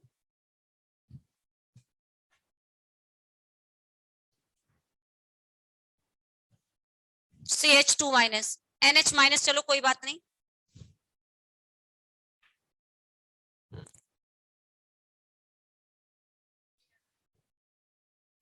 CH2 minus, NH minus, O minus.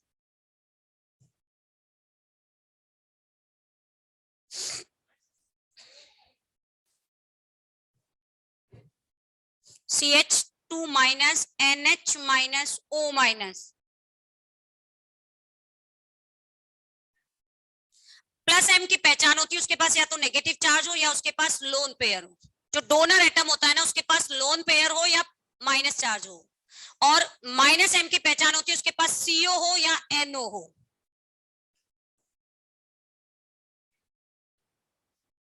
-M का बोलो, नोटबुक बंद करके बोलो। -M का SO3H हाँ सल्फोनिक एसिड बोल दो, नाइट्रोस साइनाइड सल्फोनिक एसिड। फिर chain terminating functional group start करो। एल्डिहाइड, नाम नहीं आते इनके, एल्डिहाइड एसिड एलाइड। चलो आप भी आ जाओ, आधे बोर्ड पे आप लिखो। क्या हुआ, एक मार्कर ले लो, इधर आधा हाफ कर लो, इधर इधर की साइड लिखो, इधर इधर आधा इधर लिख दो। एमाइन है, नहीं मैं हेल्प करूंगी। एमाइन, एमाइन में 1 डिग्री 2 डिग्री 3 डिग्री होता है। एक अल्कोहल, ईथर, एस्टर, एमाइड।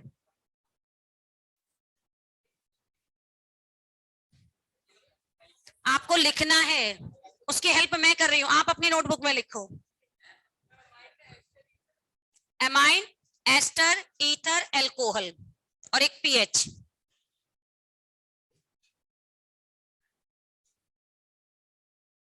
क्योंकि जब तक तुम लोग खुद से 2-3 बार बिना देखे नहीं लिखोगे, बेटा ये याद रखना, याद नहीं होगा। और ये याद नहीं है 12th में पूरी रिएक्शन आप कर ही नहीं पाओगे,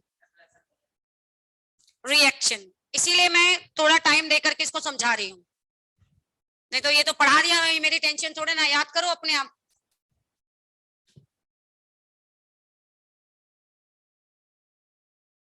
ये कोई ग्रुप ही नहीं है बेटा, क्या कर रहे हो। अमाइन और जितने भी ग्रुप हैं वो कार्बन की चेन से जुड़े होंगे, तो उसके लिए एक डैश तो छोड़ोगे। कोई बात नहीं, चलो कोई बात है, अभी याद लेकिन आप कर तो सकते हो घर पे, एक बार लिखकर याद करोगे। चलो हाँ हाँ गुड बेटा, जितने भी ग्रुप हैं सब में आगे पहले तो अपन को ये डैश बनाना होता है। इस डैश का मतलब क्या होता है, यहां से किसी कार्बन चेन पर कनेक्टेड है। क्योंकि आप ये जो आई इफेक्ट है, एम इफेक्ट है, एच इफेक्ट जो भी देख रहे हो, वो किस पे देख रहे हो, किसी कार्बन की चेन पे देख रहे हो, जिस विच में भी एलिफैटिक, एलिसाइक्लिक, एरोमेटिक। सबसे पहले प्लस एम में कौन सा ग्रुप आएगा, CH2 माइनस,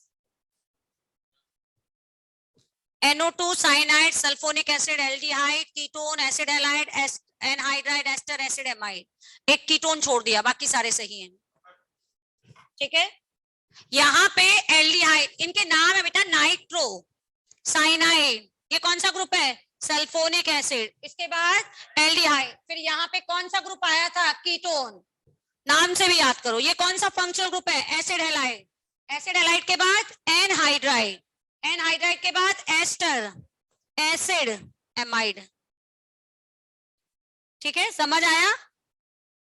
प्लस एम का ग्रुप कौन कौन सा था, CH2 minus, NH minus, O minus. ठीक है, CO माइनस नहीं होता, CO माइनस प्लस आई में होता है, प्लस एम में नहीं होता, क्योंकि वो जुड़ा किससे होता है, C डबल बॉन्ड O से। यदि CO माइनस को लिखोगे तो इसके पीछे आएगा, क्योंकि कहां से जुड़ा है, CO, और ये एक बहुत अच्छा प्लस एम का ग्रुप हो गया, बहुत अच्छा डोनर हो गया। समझ आया। इसके बाद बोलो क्या लिखूं, 1 degree amine, 2 degree amine, 3 degree amine, याद हुआ। उसके बाद क्या था, एल्कोहल, ईथर, उसके बाद एमाइड, एमाइड और ये एस्टर। देखो एमाइड एस्टर यहां भी है, एमाइड एस्टर यहां भी है, क्या डिफरेंस है, जिस जगह से, देखो बेटा ये चीज पहचानने की होती है, जिस जगह से वो कार्बन की चेन से जुड़ा है, ये इसका मतलब क्या है, ये एक अटैचमेंट है कार्बन की चेन से।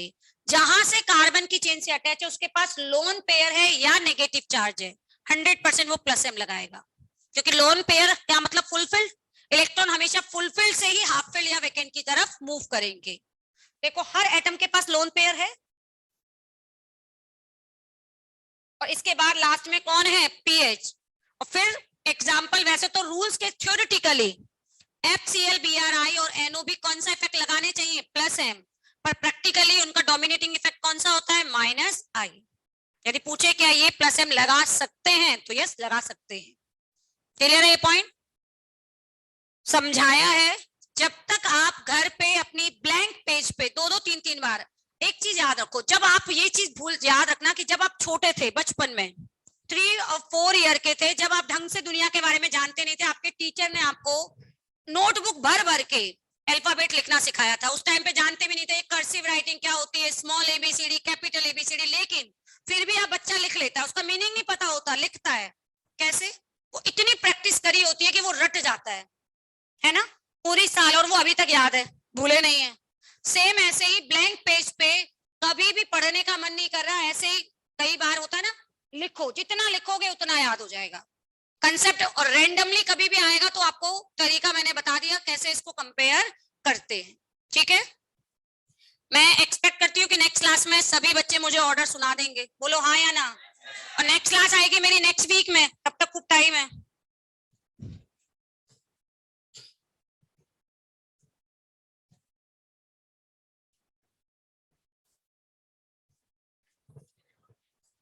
चलो बेटा, एसिडिक स्ट्रेंथ थोड़ा सा लिख लेते हैं जल्दी से।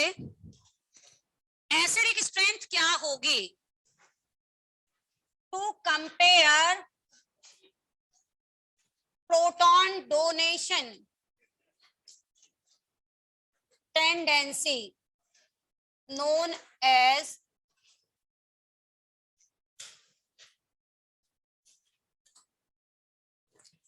बेस में हमने क्या पढ़ा था? Proton accepting nature. एसिड में हम क्या पढ़ेंगे? Proton donation. Proton donation tendency को कंपेयर करना ही क्या कहलाता है? Acidic strength. भाई एसिड किसे कहते हैं ये तो पता ही है, वो इसलिए मैं नहीं लिखा रही हूं। जो प्रोटॉन दे वो क्या कहलाता है? Acid. To compare proton donation tendency known as acidic strength. मान लीजिए ये कोई कंपाउंड है, एक एसिड। जब एसिड डिसोसिएट होता है तो ये जो बचा हुआ पार्ट है इसका क्या कहलाता है? Conjugate base. बेस का प्रोटॉन एक्सेप्ट करने के बाद क्या बना था? Conjugate acid. ऐसे बेटा एसिड का क्या बनेगा? Just opposite conjugate base. Stability of conjugate base, stability of conjugate base increases. आप सोच के बताओ, यदि हमारे कॉन्जुगेट बेस की स्टेबिलिटी बढ़ रही है तो इसका मतलब यानी इसका जो फ्यूचर है, इसका फ्यूचर कौन है? ये इसका फ्यूचर स्टेबल है। तो उस स्टेबल फ्यूचर में जाने के लिए क्या वो प्रोटॉन को इजीली रिमूव कर देगा? यदि सपोज फ्यूचर ही स्टेबल नहीं है, कॉन्जुगेट बेस स्टेबल नहीं है, तो इसका मतलब वो न्यूट्रल फॉर्म में ही रहना चाहेगा, फ्यूचर में जाना ही नहीं चाहेगा। तो यदि कॉन्जुगेट बेस की स्टेबिलिटी बढ़ रही है तो इसका मतलब proton donation, proton donation nature भी क्या होगा? बढ़ेगा, एसिडिक स्ट्रेंथ बढ़ेगी। इसका डिसोसिएशन कांस्टेंट को क्या लिखेंगे हम? Ka, concentration of H plus A minus upon concentration of Ha। Ka dissociation constant of acid. Base के लिए क्या लिखा था याद करो बेटा? Kb। वहां हमने बोला था Ka बढ़ेगा तो प्रोटॉन डोनेशन बढ़ेगा, एसिडिक स्ट्रेंथ भी बढ़ेगी। And what is Pk? Minus log of Ka।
Again अब वही स्टेप्स आएंगे, how to compare acidic strength.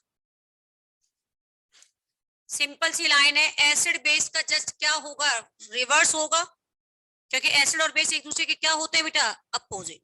पहले एक बार ये नोट कर लो पूरा।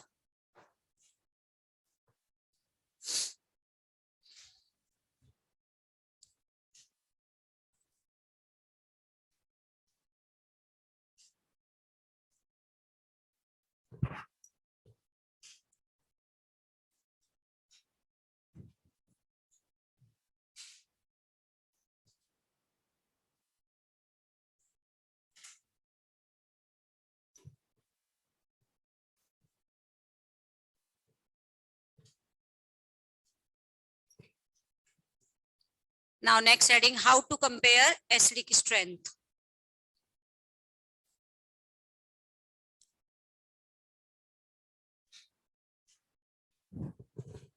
How to compare acidic strength.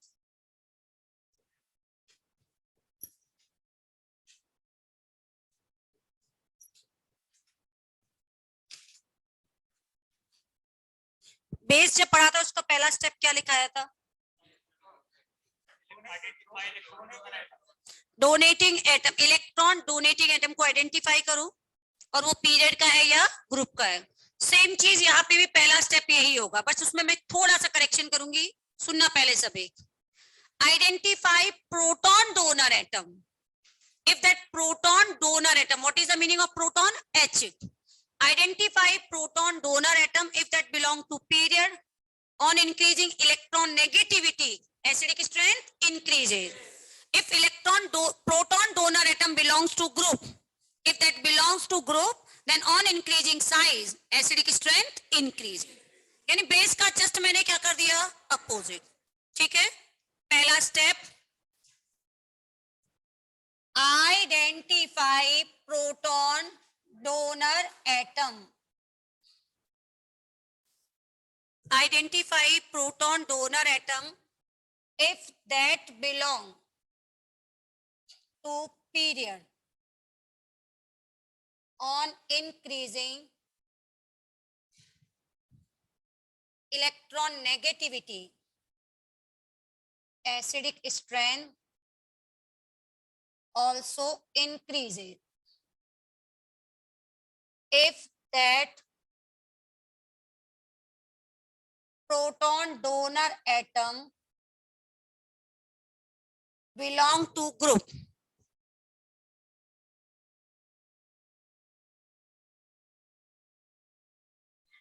on increasing size,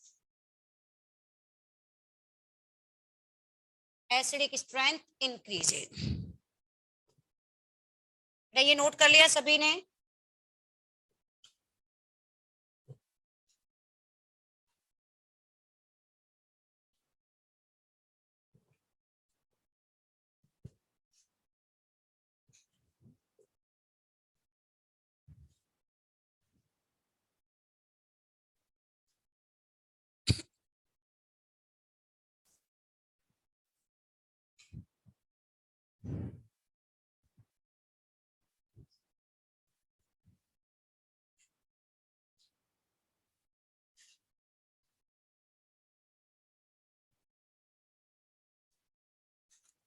proton donor atom बोलना है, वहां बोला था बेटा इलेक्ट्रॉन डोनर एटम। बिल्कुल अच्छे से कंपैरिजन भी हो जाएगा बेसिक का, रिवाइज भी होगा बेसिक का, और याद करेंगे हम एसिडिक स्ट्रेंथ। पीरियड का है तो भी एसिडिक स्ट्रेंथ बढ़ रही है, ग्रुप में है तो भी बढ़ रही है। वहां पे याद करो, बेस में पीरियड में भी डिक्रीज, ग्रुप में भी डिक्रीज। डोमिनेंट कौन था, ग्रुप। यहाँ भी डोमिनेंट कौन है, ग्रुप। जैसे एग्जाम्पल के लिए सबसे easy example HF, HCl, HBr, HI, ये केमिकल बॉन्डिंग में खूब पढ़ा है आपने, पढ़ा है ना सभी ने। बताओ सबसे स्ट्रॉन्ग एसिड कौन है, किसका?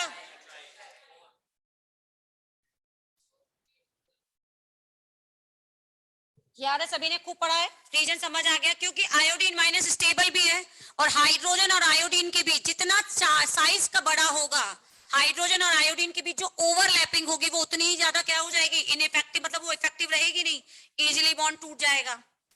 मान लीजिए अब मैंने आपको एग्जांपल दिया एथेन, एथीन और एथाइन, ये सब अपने इस हाइड्रोजन को रिलीज कर सकते हैं। बताओ किसका एसिडिक स्ट्रेंथ ज्यादा होगा? ये प्रोटॉन रिलीज करवाना है, आराम से देखो। थर्ड का। एथेन, एथीन, एथाइन, तीनों यहाँ कैसा बिहेव कर रहे हैं? प्रोटॉन डोनेशन का। तीनों में मैंने जो हाइड्रोजन सर्कल किया हुआ है उस हाइड्रोजन को रिलीज करना चाहते हैं। तो बताओ के का ऑर्डर क्या होगा? अब बताओ, ये हाइब्रिडाइजेशन तो मैंने यूज ही नहीं किया, मैंने कौन सा वर्ड यूज किया है? EN।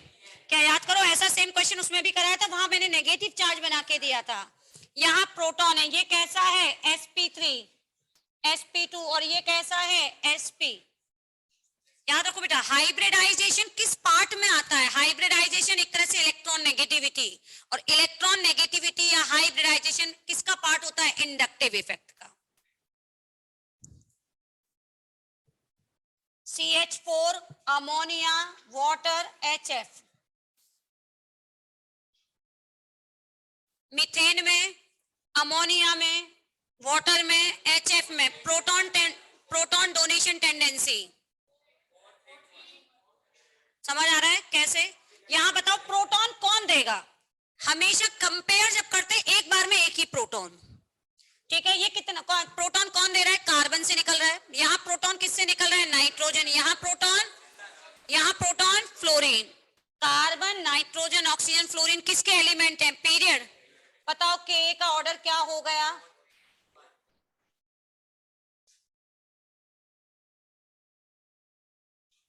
Ammonia, water, H2S, HI।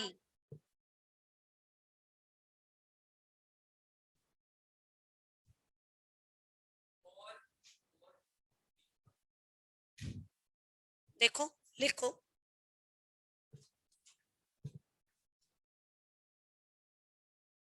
ये आपने chemical bonding 3 Lewis acid base में भी पढ़ा होगा ये टॉपिक, थोड़ा थोड़ा सा।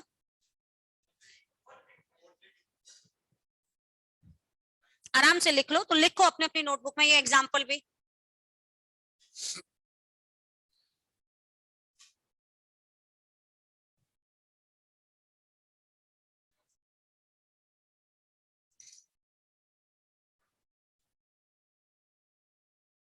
बेटा अभी मैंने एक लाइन बोली, ग्रुप ऑफ पीरियड दोनों मिक्स हो तो डोमिनेंट कौन होता है? ग्रुप। यही सेम लाइन मैंने बेस में भी बोली है, यही सेम लाइन में एसिड में भी बोल रही हूँ, बस कैरेक्टर उल्टा हो गया। वहां पे EN बढ़ने पर डोनेशन टेंडेंसी कम हुई थी, और यहाँ पे इलेक्ट्रॉन नेगेटिविटी बढ़ने से वो हाइड्रोजन के इलेक्ट्रॉनों को भी खींचेगा, हाइड्रोजन को डेफिशिएंट बना के उसको H+ के फॉर्म में रिलीज कर देगा।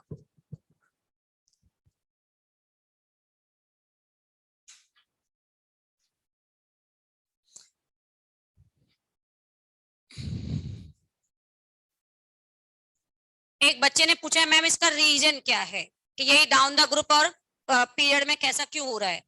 चलो एक काम करते हैं, यहीं पे समझते हैं। इसको ऐसे लिख देती हूँ बेटा, पीरियड में ये एलिमेंट जितना ज्यादा इलेक्ट्रोनेगेटिव होगा, आप सभी जानते हो कोवेलेंट बॉन्ड कैसे बनता है? एक इलेक्ट्रॉन इसने लगाया, एक इलेक्ट्रॉन इसने लगाया। अकॉर्डिंग टू आइडियल कंडीशन उस बॉन्ड पेयर पे दोनों का राइट क्या होना चाहिए? इक्वल। ये आइडियल कोवेलेंट बॉन्ड है, लेकिन क्या रियलिटी में वो बॉन्ड पेयर पे दोनों का राइट इक्वल होता है? जब बॉन्ड बनाना था तो बड़े बड़े झूठे झूठे वादे गवर्नमेंट बनती है, जब बड़े बड़े वादे करती है, लेकिन क्या वो वादे रियलिटी में पूरे होते हैं? नहीं ना।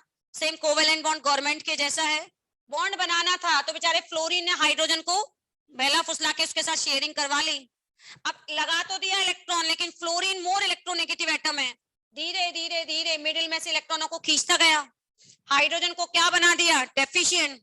और यानी एक तरह से covalent bond that should be non polar, लेकिन ये हो कैसा गया? पोलर। इस पे कौन सा चार्ज आ गया? माइनस। चार्ज तो इसमें भी आया है, लेकिन अब आप मुझे बताओ किसमें नेगेटिव चार्ज ज्यादा आया है? किसने ज्यादा विड्रॉ किया है? फ्लोरीन ने। क्यों? क्योंकि फ्लोरीन की इलेक्ट्रॉन नेगेटिविटी क्या थी? ज्यादा। तो जैसे हम कोई भी रिएक्शन करेंगे ये तुरंत बॉन्ड टूट के H+ रिलीज कर देगा। अब बताओ किसमें बॉन्ड जल्दी टूट जाए? जितना ज्यादा पोलर होगा उतना जल्दी वो बॉन्ड क्या हो जाएगा? आयनाइज हो जाएगा। What is the meaning of ionic bond? Cation और एनायन सेपरेट रहते हैं, जबकि ये कोवेलेंट बॉन्ड है जो कैसा होता जा रहा है, पोलर होता जा रहा है। जितनी ज्यादा इलेक्ट्रॉन नेगेटिविटी होगी वो उतना ज्यादा पोलर होगा, इजीली टूट के H+ रिलीज करेगा। इसलिए इलेक्ट्रॉन नेगेटिविटी जब बढ़ती है तो वो हाइड्रोजन ज्यादा डेफिशिएंट हो जाता है उस बॉन्ड में, उतने ज्यादा आयनिक कैरेक्टर डेवलप हो जाते हैं, उतना जल्दी टूटेगा। अब आता है डाउन द ग्रुप, ऐसा क्या हुआ, एक O और H है, ये O का साइज है और ये H का साइज है, और यही बॉन्ड HS के बीच में है, ये सल्फर का साइज है, हाइड्रोजन का अभी भी इतना ही है। बताओ किसमें ओवरलैपिंग ज्यादा इफेक्टिव हो रही होगी। अब एक सपोज 1 साल का बच्चा है, हाइड्रोजन 1 साल का बच्चे के बराबर मान लें, उसका हाथ एक नॉर्मल आदमी पकड़े अपन में से, और उसी 1 साल के बच्चे का हाथ खली पकड़े, तो बताओ किसमें ओवरलैपिंग ज्यादा अच्छी हो रही होगी हाथ में। अपन नॉर्मल इंसान पकड़ेंगे तो उसके हाथ से ओवरलैपिंग अच्छी है नहीं, अपन उसको टाइटली अच्छे से होल्ड कर पाएंगे, ठीक है, और खली पकड़ेगा तो उसके हाथ में तो वो टच ही हो रहा होगा, थोड़ा सा उठ ही जाएगा वैसे ही, मतलब बेचारा बच्चा या तो रहेगा ही नहीं, उसका हाथ से ऐसे उठ जाएगा। तो इसमें ऐसे में कौन सा बॉन्ड ज्यादा स्टेबल है, OH वाला बॉन्ड ज्यादा स्टेबल है। डाउन द ग्रुप जाते जा रहे हैं तो हाइड्रोजन तो उसके सामने चुन्ना मुन्ना सा रह गया छोटा सा, और साइज बड़ा होता जा रहा है, तो ओवरलैपिंग क्या हो गई, लेस इफेक्टिव। उस कंडीशन में बॉन्ड बताओ कौन से में आसानी से हाइड्रोजन का हाथ छूट जाएगा। जैसे जैसे डाउनवर्ड जाओगे हाइड्रोजन बेचारा आसानी से बोलेगा ओवरलैपिंग ही नहीं हो रही, ढंग से पकड़ ही नहीं रहा, वो छूट के चला जाएगा, और हमें हाइड्रोजन भगाना ही है, ठीक है। तो इसलिए डाउन द ग्रुप जाने पर ओवरलैपिंग इफेक्टिव नहीं होती है विद हाइड्रोजन, क्योंकि उसका जो वैलेंसी शेल है, वैलेंसी शेल में और हाइड्रोजन के 1s के बीच में एनर्जी गैप और साइज गैप क्या हो गया, बढ़ गया, उसकी वजह से ओवरलैपिंग इफेक्टिव नहीं रहती। पीरियड में जाने पर आयनिक कैरेक्टर डेवलप होते जा रहे हैं, जितना ज्यादा आयनिक होगा बॉन्ड इजीली आयोनाइज हो जाएगा, H+ रिलीज करेगा। क्लियर, ये पॉइंट सभी को, फर्स्ट पॉइंट समझ आ गया। ये एक एग्जांपल और दिया था, बोल दो उसका ऑर्डर, समझ आ गया सभी को। पहला स्टेप, अब आप याद करो, पहले दूसरा स्टेप लिखना नहीं है, पर दूसरा स्टेप मुझे बताओ, दूसरा स्टेप वहां पे क्या बोला था बेसिक में, यह anionic compound, ionic compound, anion neutral के कंपैरिजन में ज्यादा अच्छे बेस होते हैं। यहां पर भी सेम लाइन आएगी, जो इनऑर्गेनिक सॉल्ट होते हैं, इनऑर्गेनिक सॉल्ट का मतलब जो आप इनऑर्गेनिक केमिस्ट्री में पढ़ते हो, वो उनका ionisation in comparison to covalent, जिसमें कार्बन की चेन होती है, उसके कंपैरिजन में वो ज्यादा स्ट्रॉन्ग एसिड होते हैं, क्योंकि कार्बन की चेन जिसमें आ जाती है उसमें कैटिनेशन की वजह से वो बॉन्ड कैसा हो जाता है, स्ट्रॉन्ग, जल्दी से टूटेगा नहीं। Inorganic salt like H2SO4, HNO3, H3PO4, HClO4 जो आप इनऑर्गेनिक में पढ़ते हो, वो organic acid, acetic acid, benzoic acid के कंपैरिजन में हमेशा कैसे होंगे, स्ट्रॉन्ग एसिड होंगे, ठीक है। जितना ज्यादा कंजुगेशन होगा वो उतना अच्छा एसिड होगा। जस्ट बेस के उल्टे करेंगे हम सारे पॉइंट, बेस में पढ़ा था जितना ज्यादा कंजुगेशन होगा उसकी बेसिक स्ट्रेंथ उतनी क्या हो जाएगी, कम। यहाँ हम क्या बोलेंगे, जितना ज्यादा कंजुगेशन होगा वो उतना स्टेबल होगा, स्टेबल कंजुगेट बेस होने पर एसिडिक स्ट्रेंथ बढ़ती है। वो अब अपन नेक्स्ट क्लास में सीखेंगे। बेसिक का अपने पढ़ा है, एसिड का केवल मैंने एक पॉइंट बताया है, डीपीपी डिस्कशन नहीं हो, ये लिख लिया था सभी ने होमवर्क में। डीपीपी आज कौन कौन डीपीपी डिस्कस नहीं हुई थी ना आज, अब C8 और C9, 2 डीपीपी है, C8 और C9।